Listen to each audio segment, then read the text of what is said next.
The problem, Rex Fangborn had decided, was not the cat itself. The problem was the cat's audacity. It was an existential challenge in 10 pounds of ginger fur.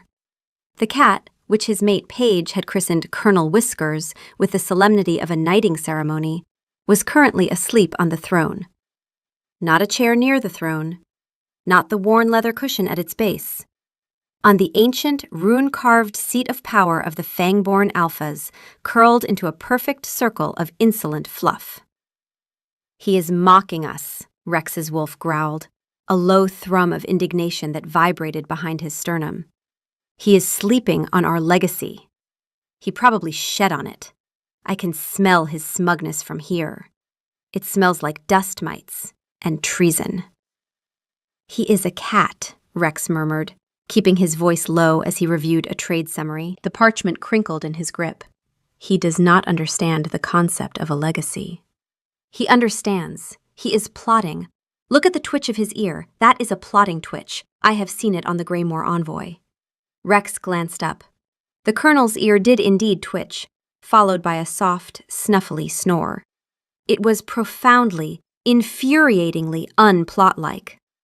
The cat had arrived 3 weeks ago, a bedraggled survivor of a thunderstorm, carried inside in the loving cradle of Paige's arms. She had that effect on the world. She collected broken things and saw only their potential for wholeness. Rex had seen her coax a wilted flower back to life, and he'd seen her do the same for the hearts of hardened warriors. A scrawny cat was well within her purview. Her wolf, the part of Paige that moved through the world like roots through soil, quiet, patient, and stronger than anything it wrapped around, had known before Paige's hands had even dried the cat off. "This one is hurt in a way that isn't about the rain," her wolf had murmured, and Paige had simply nodded and carried him inside. That had been that. He'd expected it to be a temporary guest, a barn dweller in training. Instead, Colonel Whiskers had assessed the cavernous stone halls of Blackwood Keep, the bustling kitchens, and the court of the most powerful pack in the Northern Territories, and decided it was a passable, if slightly drafty, new home base. He treated the castle staff with the bored tolerance of a monarch visiting a lesser province.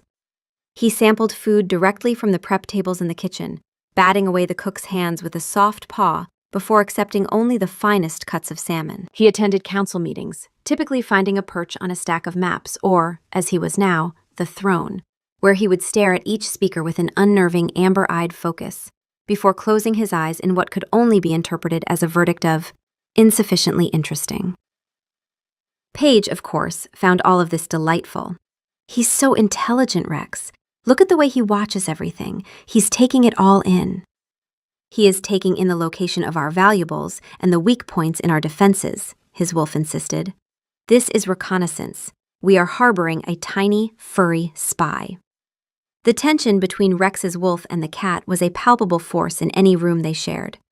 It was a cold war fought with unwavering stares.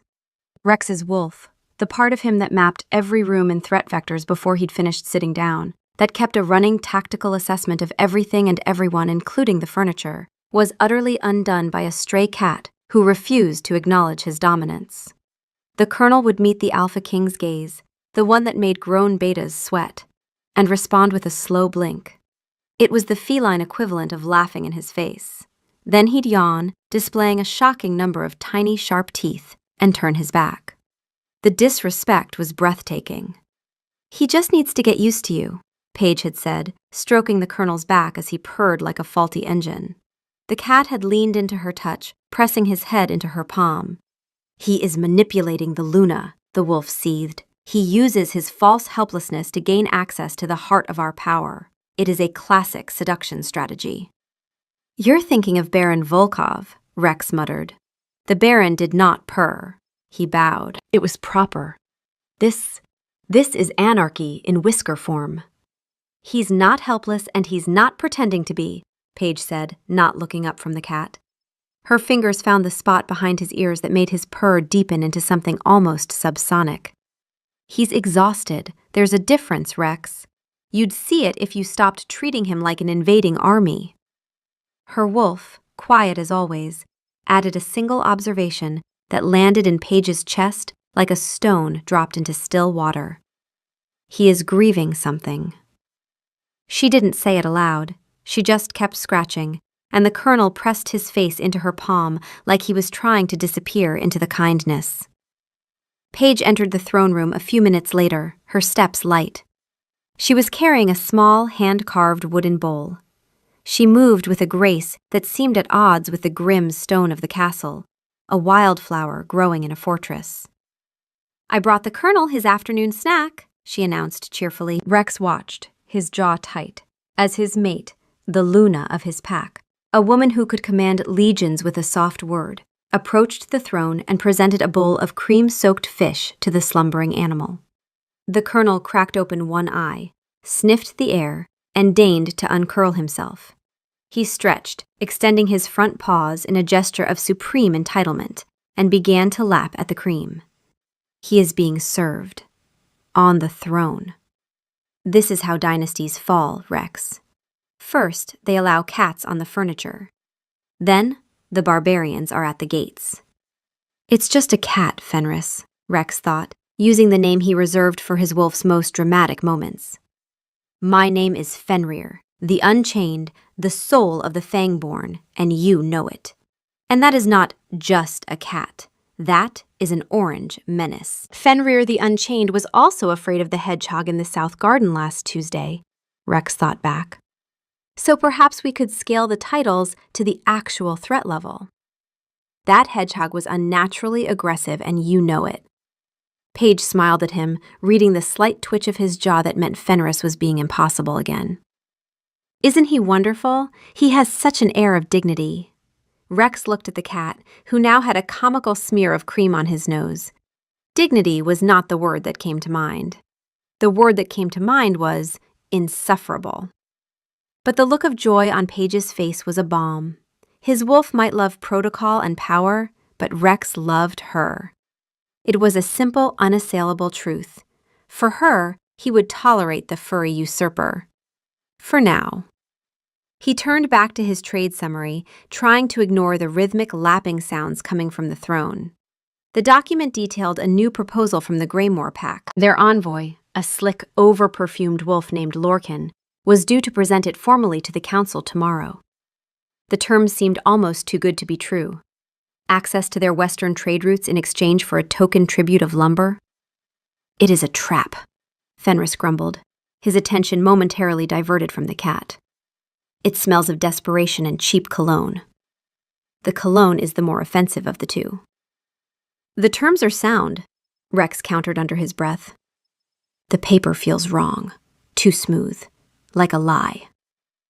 Rex sighed. His wolf's instincts were often correct, but they were also paranoid to a fault. Fenris saw threats in shifting shadows and ill intent in a poorly phrased pleasantry. Rex had to balance that primal intuition with logic and evidence. And the evidence, on the smooth, lying paper, looked very promising. He glanced back at the throne. Colonel Whiskers had finished his snack and was now meticulously washing his face with one paw, the picture of post-prandial satisfaction. He paused his grooming, looked directly at Rex, and let out a tiny, delicate burp. That was intentional, Fenris roared in his head. A declaration of war! Rex pinched the bridge of his nose. It was going to be a very, very long day. The council meeting was, as predicted, an exercise in strained formality. The Greymore envoy, Lorcan, stood in the center of the chamber, his voice echoing slightly in the high-arched room. He was all toothy smiles and effusive compliments, praising Blackwood Keep's architecture, Paige's beauty, and Rex's fearsome reputation. Rex found it exhausting. His beta, a hulking, stoic wolf named Kale, who stood by his side, looked equally unimpressed. Kale's face had two expressions, neutral, and a slight frown that indicated he was about to hit someone. He was currently wearing the frown. Paige sat at Rex's right, her posture relaxed, her expression pleasant. She had been doing this for years, the diplomatic smile, the gracious nod. But underneath it, her wolf was working. Thistle didn't read rooms the way Fenris did, in threat vectors and defensive positions. She read them the way a river reads the shape of rocks, by feel, by the current of what people weren't saying.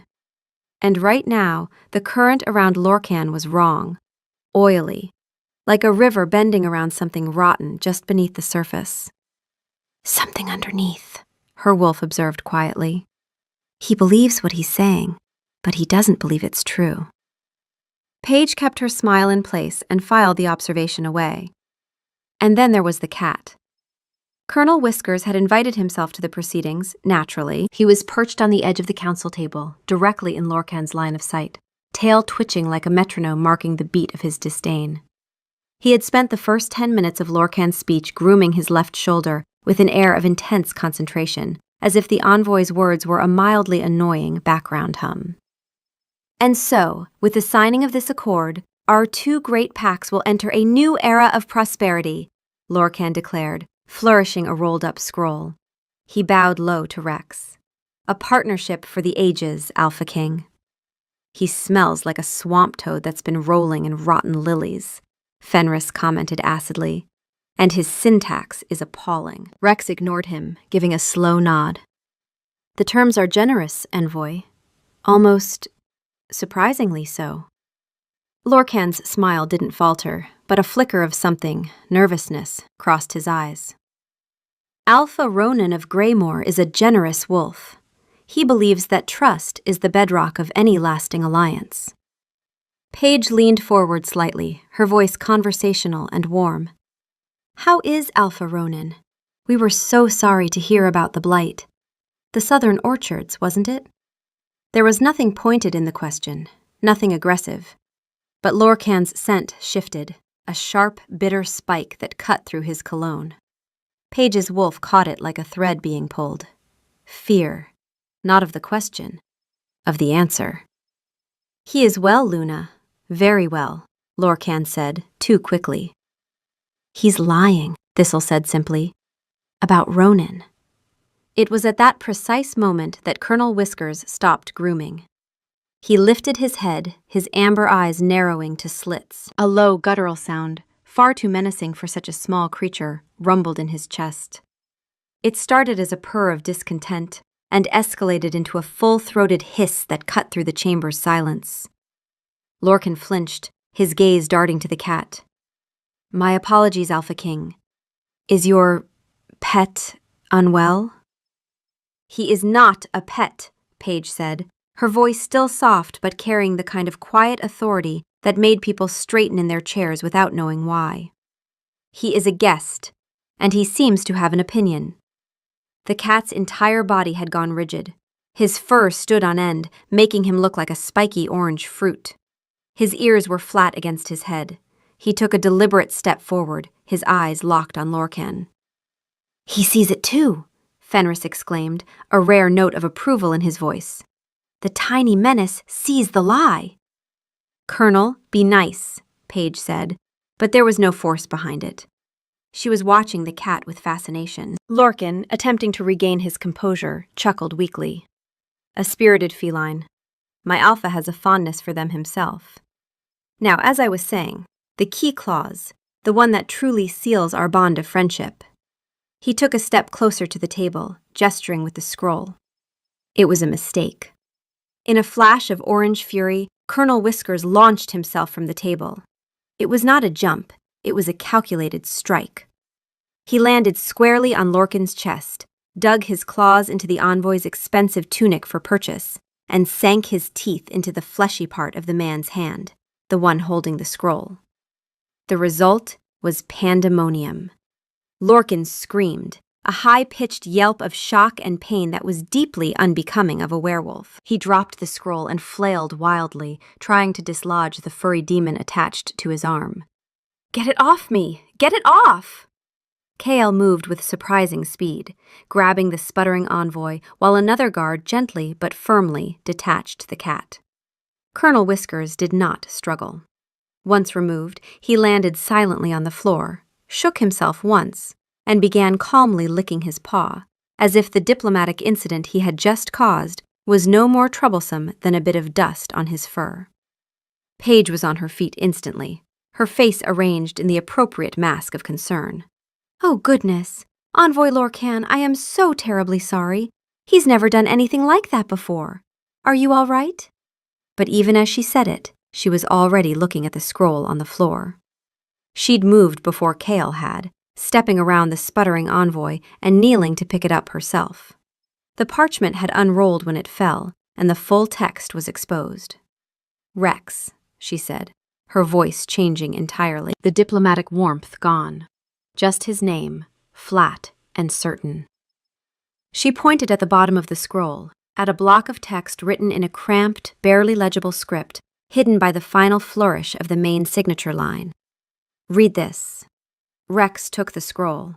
The main body of the text was exactly as the summary had described, but the hidden clause was a masterpiece of malicious legalese.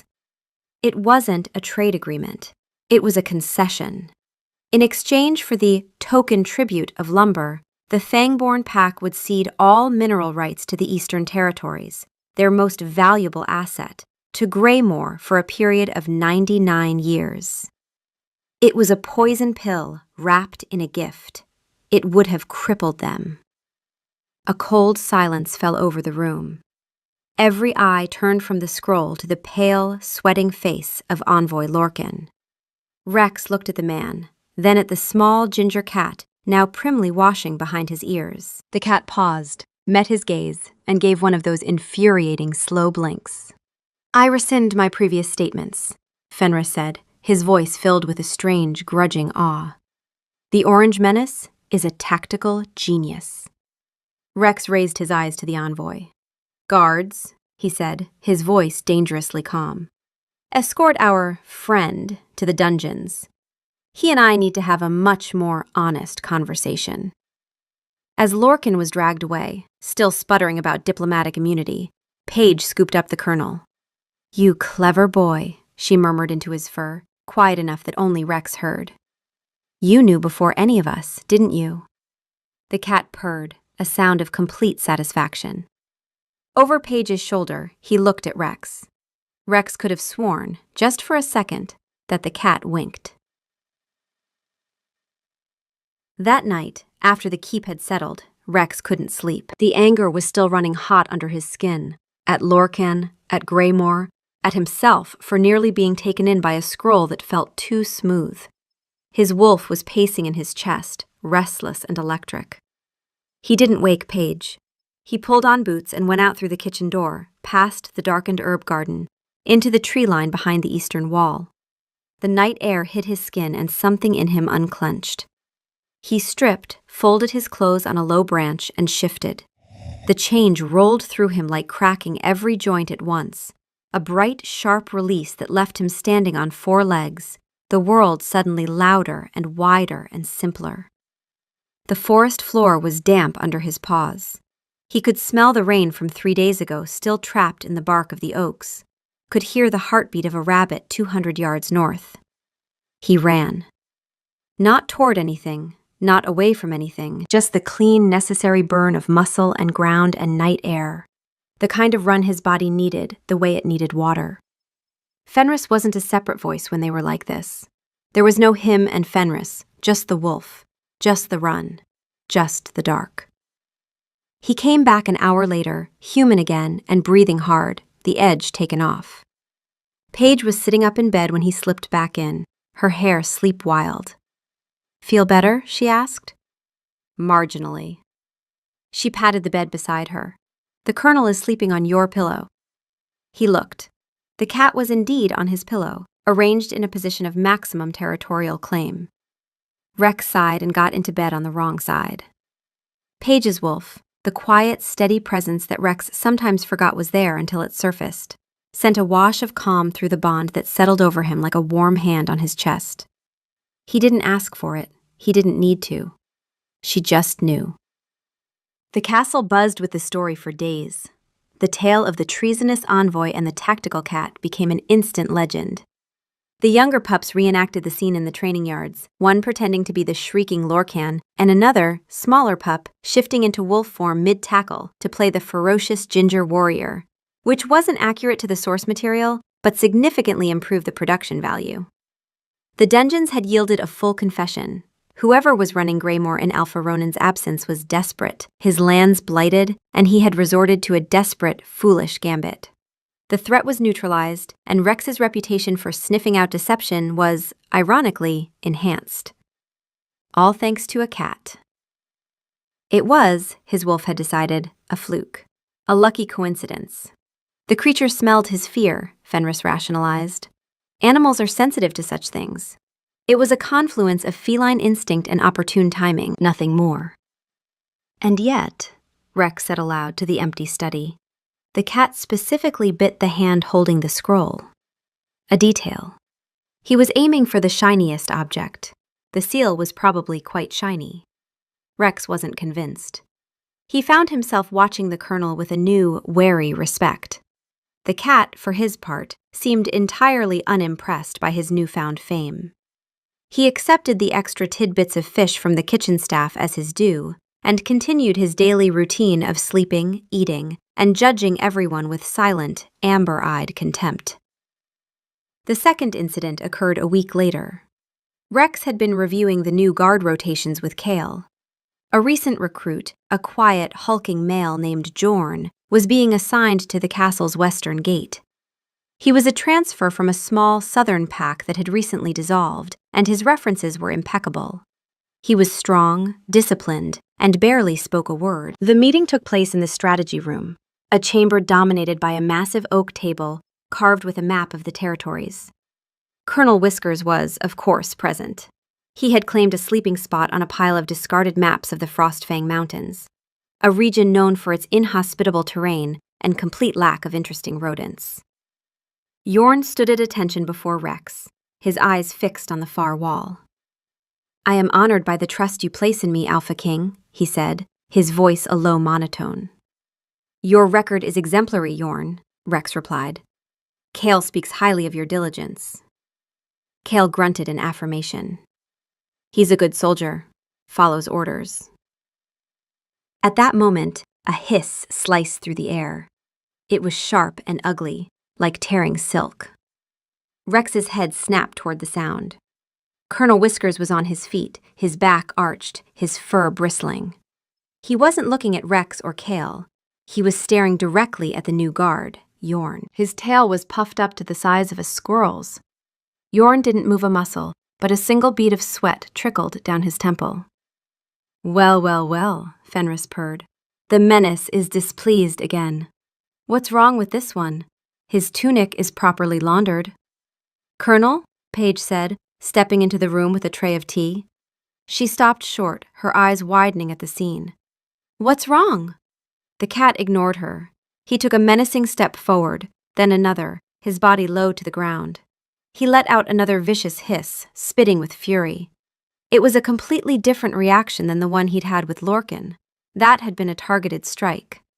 This was loathing, deep and visceral. "Control your animal, Luna," Yorn said, his voice tight. It was the first time he had shown any emotion. Paige set the tea tray down with a clatter. She didn't look at the cat. She was looking at Yorn. Her wolf had gone very still. The stillness of something that has just felt a tremor deep underground. "He is not an animal," Paige said, her voice cool and level. "And you just called me Luna like it was an insult." She turned to Rex. "Something's wrong." Rex felt it too. Twice was a coincidence. 3 times was a pattern, and they were only on 2. He studied Yorn more closely. The man was a rock, his posture perfect, his expression blank. Too blank. A wolf, even a disciplined one, betrayed emotion with a flicker of the eyes, a subtle shift in stance. Yorn was preternaturally still. It wasn't discipline. It was a performance. "Yorn," Rex said, his voice dropping into the low register of command, "look at me." The guard's eyes shifted from the wall to Rex. For a fraction of a second, as his gaze met the Alpha King's, a flicker of raw panic broke through his stony facade. It was there and gone in an instant, but Rex saw it. And Fenris felt it. "Liar," the wolf snarled. "He stinks of it. The cat is right again. The cat is right again. This is humiliating. Kale, Rex said without taking his eyes off Yorn. Search him. Kale needed no further encouragement. He closed the distance in 2 strides. Yorn made a fatal mistake. He flinched. He took a half step back, his hand instinctively moving toward his belt. Kale's hand shot out and clamped around Yorn's wrist like a manacle. With his other hand, he ripped a small, leather-bound pouch from the guard's belt. Inside wasn't a soldier's kit. It was a vial of colorless liquid and a small, intricately folded piece of parchment. Kale uncorked the vial and sniffed cautiously. His nose wrinkled. Nightshade essence, odorless. A few drops in the well would be devastating. Rex felt a chill run down his spine. The castle well supplied the entire keep, including the nurseries. He unfolded the parchment. It was a map, a detailed schematic of Blackwood Keep's lower levels, marking the location of the wellspring and the weakest points in the ancient aqueduct system. It was a spy's map. Yorn sagged in Kale's grip, his performance shattered. "Who do you work for?" Rex demanded. The man just shook his head, his face ashen. It was Colonel Whiskers who answered. He padded silently forward and deliberately, pointedly, nudged his head against a corner of the map. His nose touched a tiny, almost invisible symbol drawn in the margin. It was the sigil of a serpent eating its own tail. The mark of the Shadow Syndicate, a guild of assassins and spies for hire. They had no loyalty but to gold. Rex stared from the symbol to the cat, who was now calmly sitting and looking up at him, as if to say, "Well, are you going to stand there all day, or are you going to deal with this?" This was no fluke. This was not instinct. This was intelligence. Later, after Yorn had been taken to the dungeons, Rex stood in the hallway outside the strategy room. The adrenaline was wearing off, replaced by something colder and more complicated. "We need to talk about the cat," he said. Paige was leaning against the wall opposite, her arms crossed. The colonel was draped over her shoulder like a furry orange scarf, one paw dangling. "We really don't." Paige, he identified the Shadow Syndicate sigil, on a map, by pointing at it with his nose. "I know, I was there. That is not something a cat does." "I'm aware." Rex exhaled. "So what do you want to do about it?" "Nothing." He stared at her. "Nothing?" "He's safe here. He's helping. Whatever he is, he ended up in our care for a reason, and right now the best thing we can do is let him be." She held up a hand before he could interrupt. "Don't give me the security argument. He's caught more threats in 3 weeks than your intelligence network caught in 3 years. The security argument is on my side." "He is making a fair point," Fenris admitted reluctantly. "By which I mean she is making a fair point. The menace is an unacceptable security risk who happens to also be an unparalleled security asset. The contradiction is giving me a headache." Rex ran a hand through his hair. "He could be a plant. A long game." "A long game," Paige repeated flatly. "The long game of exposing 2 real threats to our pack, one of which would have poisoned the nursery water supply. That is not a long game, Rex. That is a person in a very small body doing everything they can to help, and you refusing to see it because it doesn't fit your threat assessment." Her wolf was steady beneath her words, not heated, not defensive, just certain. The way a tree is certain about its roots.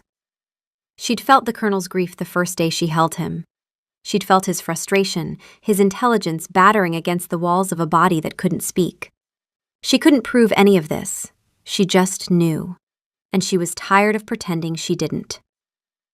Rex looked at her for a long time. Then he looked at the cat. The cat looked back, amber eyes steady. It was the look of someone waiting to be believed. "Fine," Rex said. "He stays. But I'm having Lyra examine him." "Good," Paige said. "That's all I've been waiting for you to say." She walked past him, the cat's tail swishing against her arm. Rex watched her go and felt the very particular frustration of a man who has just lost an argument he didn't realize was a negotiation. "She planned that," Fenris observed. "She waited for you to suggest Lyra so it would be your idea. Your mate is more politically dangerous than the cat. Rex was beginning to suspect his wolf was right. But Lyra was in the Eastern Territories, settling a border dispute that would take another week. So Rex waited and watched. The third piece of the puzzle clicked into place in the archives. The Fangborn pack, like all ancient lineages, had a crippling bureaucracy. Their archives were a labyrinth of scrolls, ledgers, and treaties, all managed by a wizened old wolf named Elmsworth, whose primary job seemed to be complaining about the magical mold that grew on old parchment. The mold, a peculiar local strain, had a taste for the iron gall ink used in official documents, slowly devouring records over the decades. It made verifying anything older than a generation a complete nightmare. Rex was in the archives with Elmsworth, attempting to validate a land grant from 3 generations prior. A neighboring pack, the Stoneclaws, was claiming a strip of forest on their southern border, citing this very document. "The seal looks authentic, my lord," Elmsworth said, peering at the faded scroll through a thick magnifying glass. "The signature matches that of your great-grandfather, Alpha Borin. But this mold, it's eaten away half the text. See here?" He pointed a trembling finger. "The crucial passage defining the border is, well, it's mush." Rex frowned, leaning over the document. "Their copy is pristine, they claim." "Of course it is," Elmsworth muttered. "Miraculously immune to the mold that plagues every other piece of paper in this half of the continent." At that moment, Colonel Whiskers sauntered into the archives. He had developed a fondness for the dusty, quiet room, likely because it was full of shelves to climb and ancient, priceless artifacts to knock over. He leaped gracefully onto the table, landing without a sound amidst the clutter of scrolls. "Shoo, you fuzzy menace," Elmsworth grumbled, waving a hand at him. "You'll get fur on the historical record." The colonel ignored him utterly. He sniffed at a stack of ledgers, sneezed at a cloud of dust, and then proceeded to walk directly across the disputed land grant. He stopped in the very center of the scroll, turned around 3 times, and sat down. Plunk. Right on top of the contested seal. "Get off!" Elmsworth yelped, reaching for him. The cat didn't budge. He wrapped his tail around his paws and stared at the old archivist with an expression of immovable obstinance. "Colonel, honestly," Rex sighed, exasperated. "We're working." He reached out to lift the cat. A low growl emanated from the colonel's chest. It was a serious, no-nonsense sound. He pressed himself down harder on the document. "He has claimed the scroll," Fenris observed with a certain detached fascination. "By the ancient laws of territorial acquisition, that document is now his personal property. It is a bold legal strategy." "He's not claiming it," Rex snapped back in his mind. "He's just being a cat." But he was wrong. Paige, who had followed the colonel into the archives with a bowl of water, knelt by the table. "What are you trying to show us?" she asked, stroking his back. The cat leaned into her touch, but did not move from his spot. He just sat there, a furry orange paperweight of defiance, directly on the seal of Alpha Borin. Frustrated, Rex tried to slide the scroll out from under him. The cat's claws extended just enough to snag the parchment, holding it fast. "Fine," Rex growled. "Have it your way." He decided to work around the feline obstacle. He picked up another document from the same period, a simple trade manifest to compare the ink and parchment. He placed it beside the contested land grant. And that's when he saw it. The seal on the trade manifest, which was definitely authentic, had a faint, watermark-like impression of the Fangborn wolf sigil embedded in the wax itself, a security measure Borin had been known for. Rex leaned closer, examining the seal under the cat. The colonel shifted slightly, as if to give him a better view.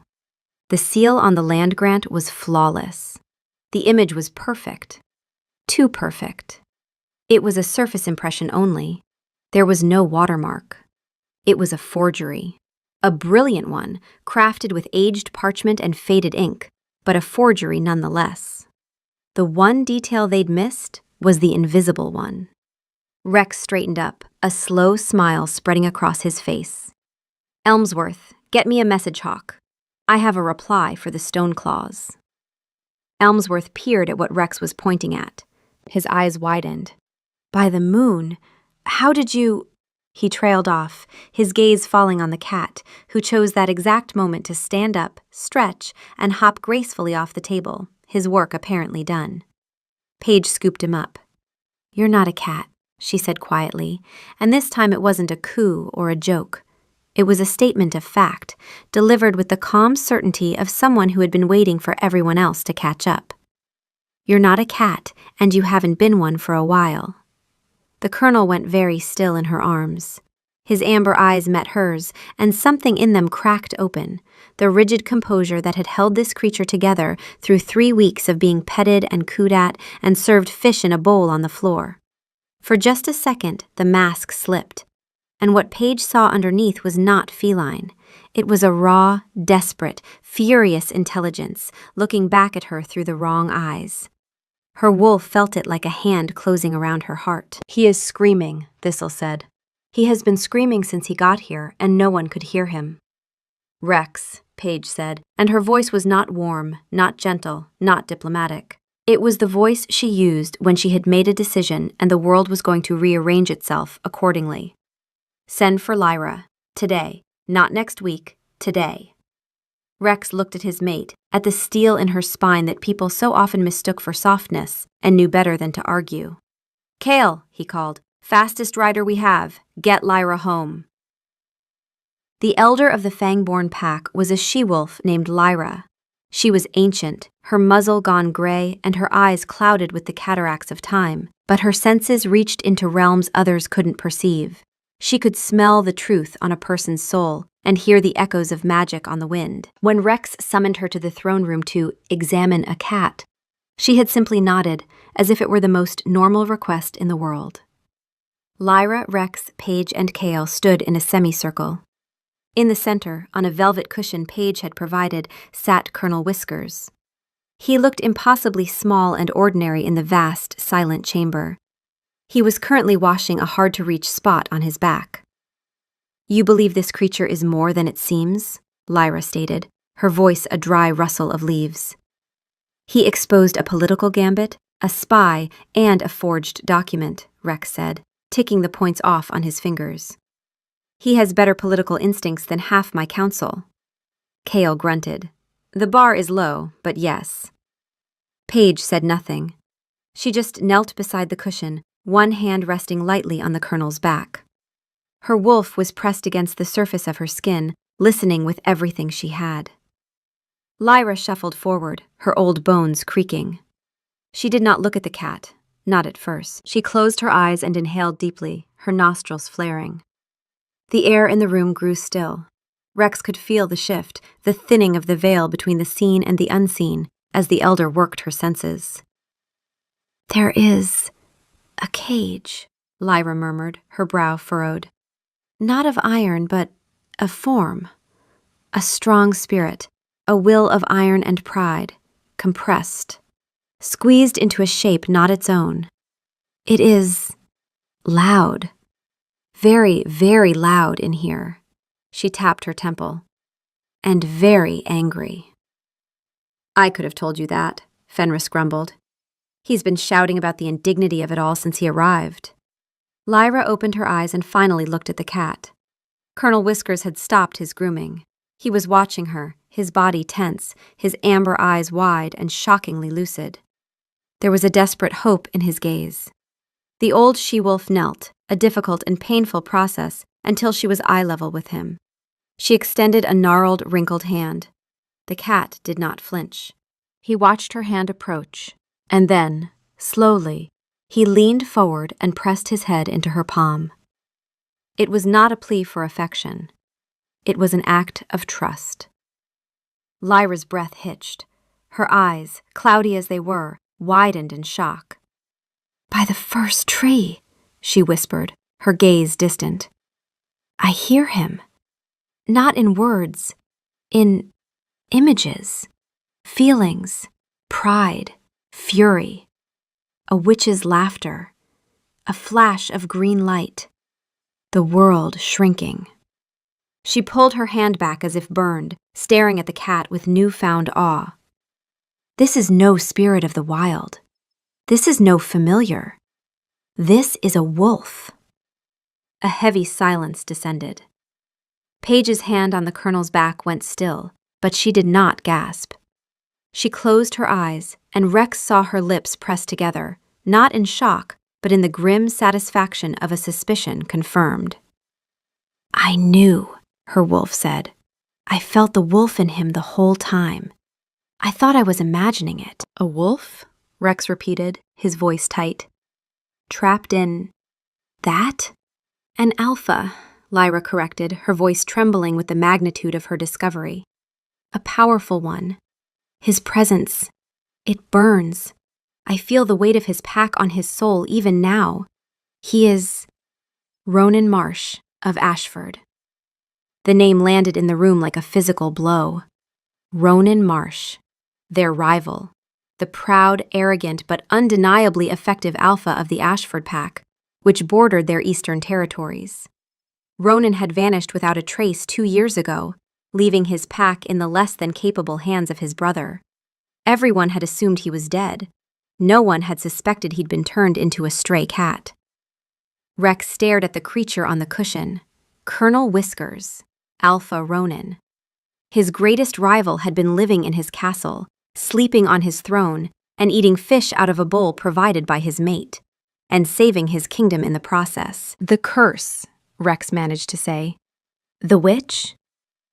"A hedge witch from the boglands," Lyra said, her eyes closed. He slighted her, refused her some boon, his pride getting the better of him. She promised he would learn what it was to be small and overlooked, to have a great mind with no voice. The cosmic irony was crushing. Ronan Marsh, whose pride was legendary, had been forced to rely on the kindness of strangers, a kindness he had likely never shown himself. He had drifted until Paige had scooped him up out of the rain. "Can it be broken?" Paige asked, and her voice was steady, but her hand on Ronan's back had begun to tremble. Lyra nodded slowly. "A curse of this nature can only be unwoven by the willing power of another alpha, specifically the alpha in whose territory the cursed one resides." She turned her cloudy eyes to Rex. "It requires your cooperation, Alpha King. Your power, given freely, to break the cage." The implications hit Rex like a wall of cold water. He had the power to free his rival, or to leave him as he was, a tiny, furry, politically brilliant but ultimately helpless cat. "Do nothing," Fenris whispered, his voice low and persuasive. "Think about this. Our greatest rival is neutralized. He is useful. He is harmless. His pack flounders without him. We have won the game without lifting a finger. Let him stay, Colonel Whiskers. Let him stay ours." Rex didn't answer his wolf. He was looking at Ronan, and Ronan was looking back. All pretense was gone. The amber eyes held no strategy, no calculation. Just the raw, unguarded plea of a man who had been trapped in silence for 2 years, who had watched his pack struggle from the wrong side of a pair of cat eyes, who had endured the indignity of being shooed from doorways and petted by children. And now his freedom rested in the hands of the one man he'd considered his sworn enemy. The thought came, ugly and logical. A restored Ronan Marsh would be a problem. A rival alpha, back in control of his pack. The humiliation of rescue could curdle into resentment. But Colonel Whiskers was an asset, a furry, purring early warning system who would never challenge them for territory. "Rex." Paige's voice cut through the calculation. She had stood up. She wasn't looking at him with pleading eyes or quiet faith. She was looking at him the way she looked at a structural problem, something she intended to solve. "I know what you're thinking," she said. "I know what Fenris is telling you, because it's the same thing you'd tell yourself even without him. And I need you to hear me." "Paige, no, listen." She stepped closer, and her voice dropped. Not soft, just private, for him alone, though everyone in the room could hear. "If you leave him like this, you will be the man who kept a king in a cage because it was convenient. You will know that about yourself for the rest of your life, and so will I. and I will love you anyway, because that's what I chose. But I will also know, and you will know I know, and it will sit between us like a stone we can never move." The words landed in his chest with a precision that took his breath away. She wasn't threatening. She wasn't bargaining. She was telling him the truth about what this choice would cost them. Not as a pack, not as a political entity, but as two people who had to look at each other every morning. His wolf went silent. Even Fenris had no argument for the thing Paige had just named. Rex looked at Ronan one more time. The cat, the alpha, had lowered his head. Not in submission, in exhaustion. The look of someone who has placed everything on a single bet and has nothing left to do but wait. "Lyra," Rex said, and his voice was rough. "Tell me what needs to be done." Paige didn't smile. She just exhaled, a long, shaking breath that she'd clearly been holding for longer than this conversation. She sat back down beside Ronan and put her hand on his back again, and the colonel pressed into her touch with a shudder that ran through his entire small body. Cale let out a breath of his own. "Good," he grumbled. "I was getting tired of pretending to hate him. He's got more sense than the entire council combined." "Fine," Fenris sighed, the sound of a being accepting cosmic defeat with minimal grace. "Free him. But if he sheds on the good furniture after this, I am blaming you." The ritual was held at moonrise in the castle's ancient heart, a circular chamber open to the sky, built over the nexus of ley lines that gave Blackwood Keep its power. The air was thick with the scent of damp earth and old magic. Lyra had drawn a complex series of interlocking circles on the floor with powdered silver and crushed moon petal. "The curse is a knot," she explained, her voice low as she worked. "It binds his true form to his current one. Your power, Alpha King, must not be a sword to cut the knot, but a key to unlock it. You must willingly offer your strength to untangle the witch's spite." Rex stood at the edge of the circle, Paige beside him. Her hand was warm in his. Cale stood guard at the entrance, a silent mountain of loyalty. In the center of the circles, on the same velvet cushion, sat Ronan. He was preternaturally still, watching the preparations with an intelligence that was still jarring to see in a feline face. "He is afraid," Paige said quietly. Rex looked at her surprised. "He looks calm. His fur is perfectly smooth. His posture is perfect. He's holding himself so still it hurts." She glanced at Rex, and her mouth curved with a faint, tired humor. "Sound like anyone you know?" Rex didn't answer, because the answer was obvious, and because the parallel, two alphas whose response to terror was to become perfectly, rigidly controlled, was uncomfortably precise. The moon cleared the battlements, flooding the chamber with silver light. Lyra straightened. "It is time." Rex squeezed Paige's hand. She squeezed back, then let go. He stepped into the circle.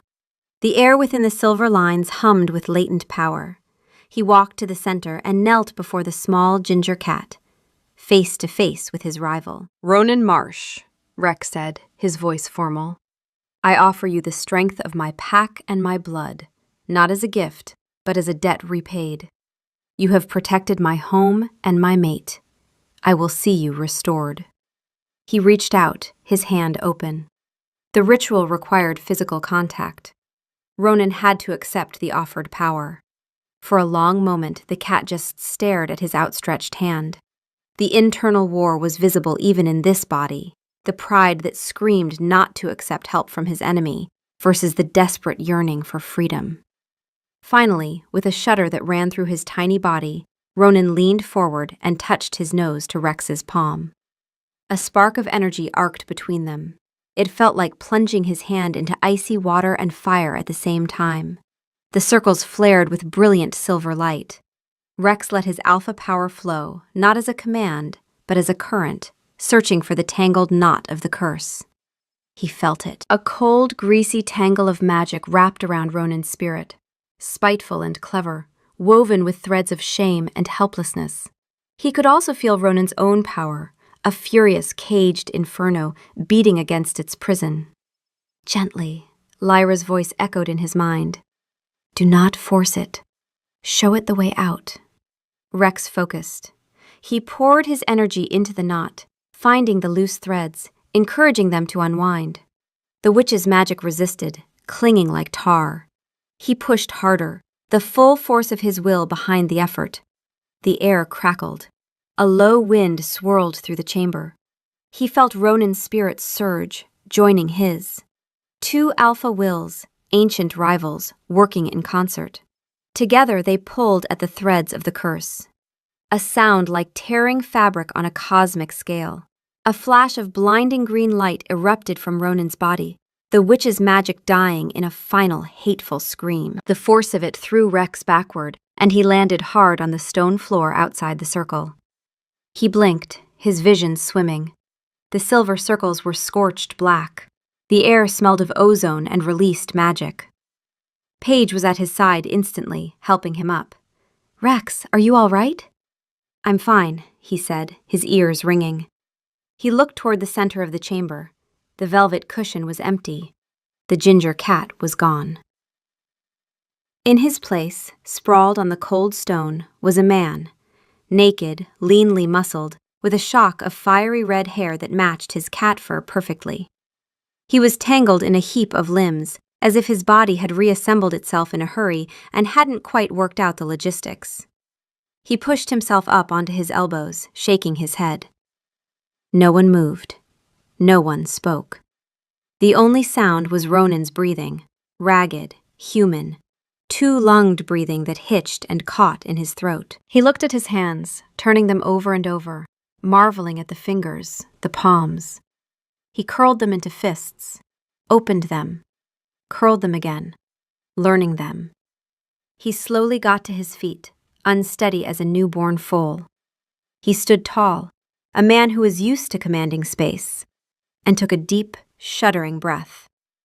His eyes were wet, though his face was hard. He held himself perfectly still, the way Paige had described, and Rex understood now that the stillness was not composure. It was the last wall between a man and the full weight of what had happened to him. The silence held for 5 seconds, 10, 15. It was Paige who broke it, not with words, but by walking forward, taking the cloak from Cale's hands without asking, and draping it around Ronan's shoulders herself. She did it the way she did everything, as if it were the most natural thing in the world, as if a cursed alpha standing naked and shaking in a scorched ritual circle was just a person who needed a coat. Ronan's jaw clenched. He looked down at her, and something in his rigid control fractured. Luna, he said, and his voice was a ruin, rough, unused, cracking on the single word. He swallowed hard. You. I know, Paige said simply. You're welcome. Then the sneeze. It came out of nowhere, a body-racking explosion that nearly doubled him over. He sneezed again, and again. His eyes were streaming. What is that smell? He rasped, rubbing his face. Paige pressed her lips together, fighting something. She pointed toward a corner of the room. That might be your bed. Ronan's watering eyes followed her finger to the plush, fleece-lined cat bed she had bought for Colonel Whiskers weeks ago. He had loved that bed. He stared at it with dawning horror as another sneeze overtook him. I'm allergic, he choked out. I'm allergic to myself. Cale, bone dry as ever, stepped forward. Welcome back, Alpha Marsh. You've had a difficult few years. Ronan took a shaking breath, wrapped the cloak tighter, and turned to Rex. The rivalry, the years of political maneuvering, the tension, all there, but overshadowed by something raw and profound. Fangborn, he said, his voice gaining strength with each word. You could have left me as I was. My wolf recommended it, Rex admitted, a flicker of a smile. I don't doubt it. Mine would have done the same. He met Rex's gaze, and for the first time there was no animosity, only a heavy, hard-won respect. The debt is mine. Ashford is in your debt. He turned to Paige. The hard lines of the Alpha faded. You showed kindness to a stray. You saved my life and my sanity. I will not forget it. Paige smiled. I knew you were special, Colonel. Ronan winced. Please, never call me that again. He took one last look around the chamber. I must return to my pack. They have been without their Alpha for too long. With a final nod to Rex, Ronan Marsh strode out of the chamber, Cale following to ensure he was given provisions for the journey. The great Alpha of Ashford, restored to his full glory, walked out of Blackwood Keep with nothing but a borrowed cloak and a severe cat allergy. Late that night, Paige couldn't sleep. She stood at the window of their chambers, arms crossed, staring at the road Ronan had taken south. The cat bed was still in the corner. She hadn't moved it. Rex watched her from the bed. Her wolf was doing something he rarely felt from her, a low, aching hum, the sound of something released after being held too tight for too long. Thistle had carried Ronan's grief alongside Paige for weeks, had felt his silent screaming without being able to explain it to anyone, and the relief of his freedom was hitting her now, in the quiet, when there was no one to be steady for. She needs you, Fenris said, and for once there was no sarcasm in it. Rex got up. He crossed the room and wrapped his arms around her from behind, resting his chin on her head. You were right, he said. I usually am. Her voice was thick. She wasn't crying, not quite, but she was close. You are, he tightened his arms. About the cat, about me, about what it would have cost us. She turned in his arms and buried her face in his chest. Her wolf settled against his through the bond, not the calm she usually sent him, but something more honest. The weariness, the tenderness, the fierce, stubborn love that was the engine of everything she did. He was so lonely, Rex, she whispered. He was so lonely and so proud, and he couldn't tell anyone. I know. Promise me something. Anything.